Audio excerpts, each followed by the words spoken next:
Hello friends, today we are going to start a new chapter, that is ionic solids. Most of the chemical compounds that we come across in our daily life are solids at room temperature. The particles constituting the solids may be atoms, ions or molecules. One of the most important features of the solid is that the constituent particles are most closely packed. As a result, they possess strong intermolecular forces of attraction. These strong molecular forces of attraction accounts for the rigidity, definite shape and definite volume in case of solids. Solids can be broadly divided into two types, the crystalline solid and amorphous solid. The crystalline solid consists of a regular arrangement of atoms, ions or molecules throughout the crystal. Whereas in case of an amorphous solid, the regular arrangement of particles occurs over a small region. In other words, the crystalline solid has a regular arrangement over a long range, whereas an amorphous solid a regular arrangement over a short range. The crystalline solid can be further divided into four major types depending upon the nature of constituent particles and the forces holding them together in the crystalline solid. These are shown in the table. Classification of crystalline solid by type of bonding. Bonding intermolecular, constituent particles molecules, properties soft, low melting, volatile, insulators. Examples dry ice, CO2, iodine, S8 and P4. Second, bonding covalent network. Constituent particles atoms, properties hard, high melting, non-volatile, example diamond or quartz.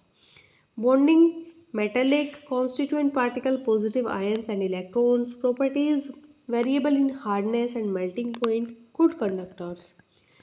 Example all metals and alloys. Next, bonding ionic, constituent particle positive ions and negative ions, properties hard, high melting point, good conductor of electricity in molten state. Example rock salt, that is NaCl, and fluoride CaF2. In this chapter we shall discuss the bonding in the solid crystal with special reference to ionic solids.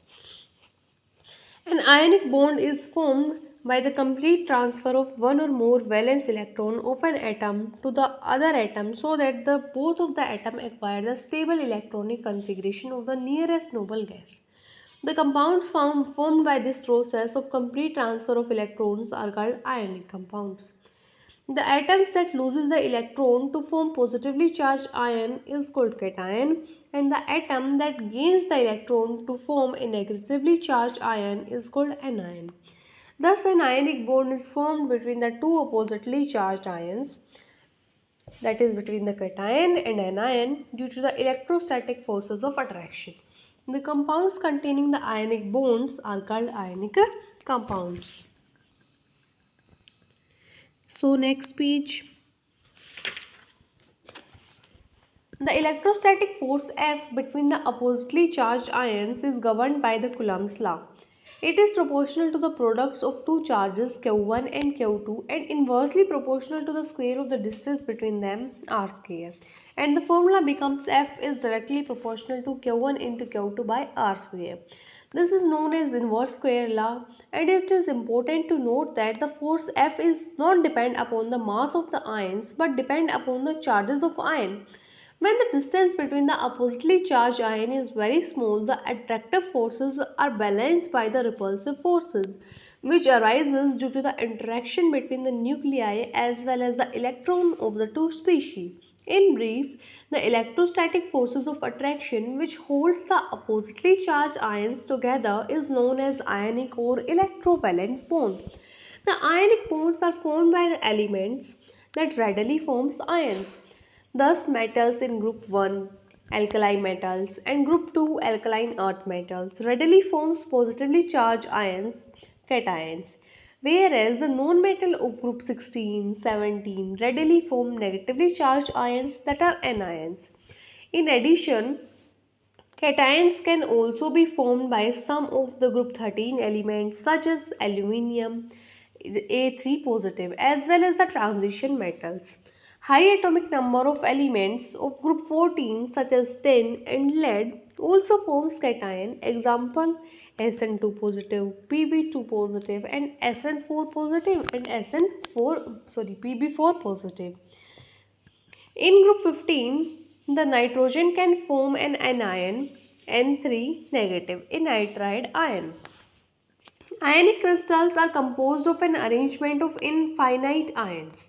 The ions pack together in a crystal in such a manner that unlike charges come as close as possible, whereas like charges remain as far as possible. Such an arrangement maximizes the coulombic force between the oppositely charged ions and minimizes the repulsion arising from the interaction between the like charges. We therefore expect to find ionic compounds in the halides and oxides of metal of group 1 and group 2, where the valence electrons of the metals are transferred to the non-metals.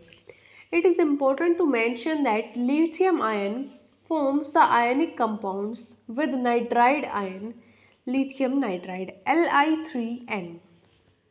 Now we are going to discuss the general characteristics of ionic solids.